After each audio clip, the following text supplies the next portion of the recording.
over lunch on the picket line. For those who, are wondering why we're out here, but I'm pretty sure you probably all know, we're out here to support the community colleges and ensure that the future of education in Ontario is here for the next generation and generations to come. I am a proud graduate from a community college program. I'm a medical laboratory technologist by profession, and many of the people that I work with are graduates from college programs.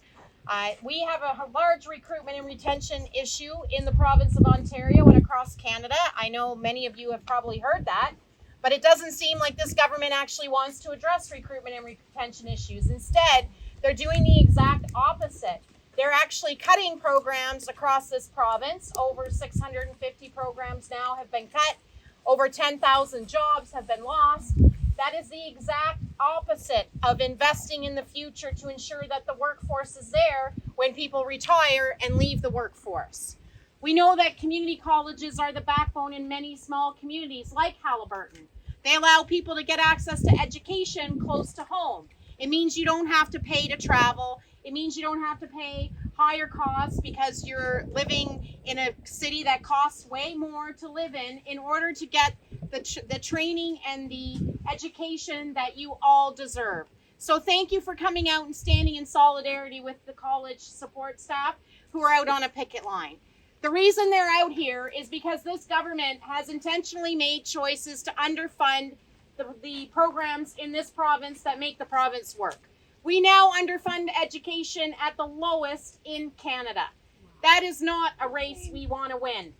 It is something that is shameful that our government isn't investing in the future, and all they're doing is providing money to skills development funds, to private programs, to private donors who are pocketing that money and getting more shares of revenue in this province rather than investing in education, in healthcare, in all of the industry, all of the trades. Everybody has staffing shortages right now. Shame! Yes, shame. These are political choices, and they're not ones that have to be made by this government.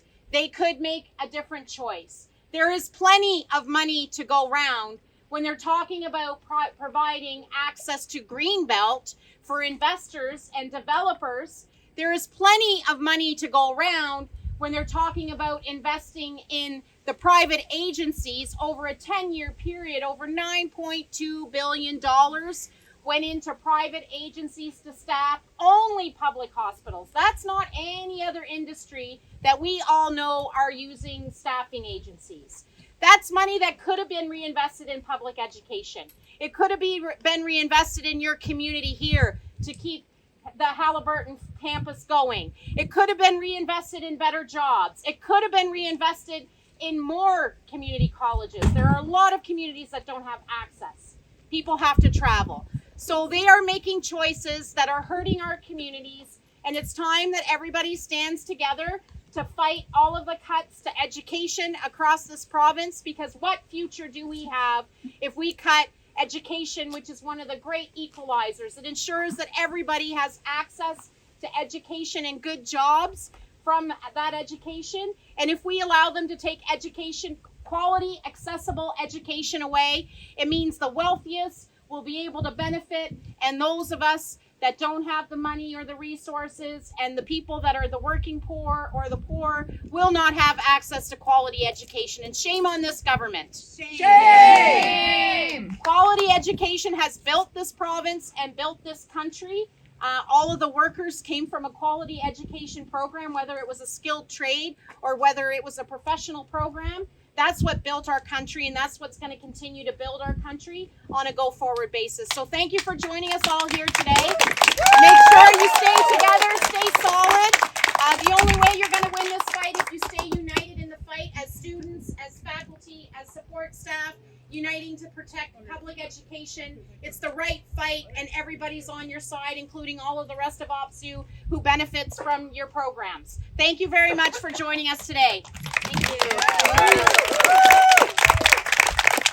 So I want to bring forward kind of a thing that happened on Friday. Some of you have may heard. So as we were on our picket lines at all 24 colleges, Georgian College announced through a Zoom meeting that, of course, support staff couldn't attend because they're on strike, that they are closing next summer their Muskoka and Orillia campuses, consolidating all programs to Barrie.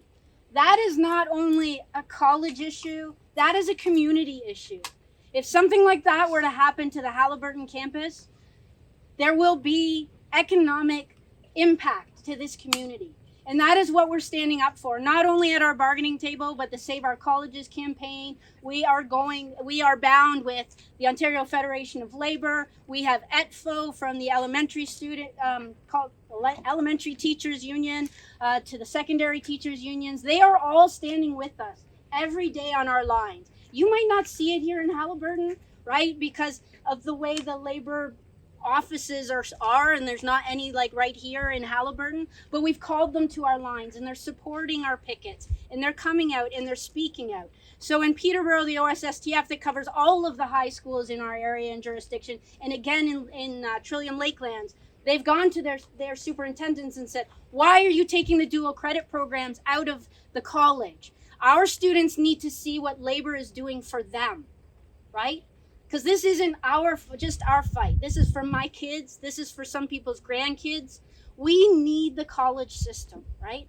And so that is why we are out here. We thank all of the students, but we need you out here every day, right? Right now they are bargaining and they're still talking at the table, but due in part to the student voices that have come to the lines and spoken up in media and spoken out about what impacts you're experiencing because we're out here.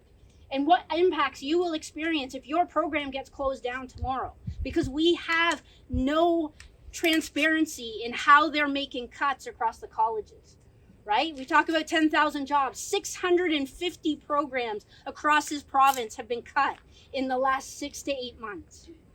It's not okay, right? Those are the workers of tomorrow. Those are the programs we need. And Doug Ford's government needs to step up and start funding us appropriately. So please continue to eat pizza and come out and picket with us. It is great to get to know all of you, both staff and students, on a more personal level during these times. And know that we are here and we know that you're struggling inside and we are doing everything possible to get back in those doors. Okay? The reality is that this campus had 7 academic support roles pre-COVID and we're down to 3. We're down to a front desk, 1 tech, and 1 person doing Con Ed programming. And no program coordinator for your certificate program. So there's nobody in there to support full-time work right now, full-time student work. Program cuts have got to go!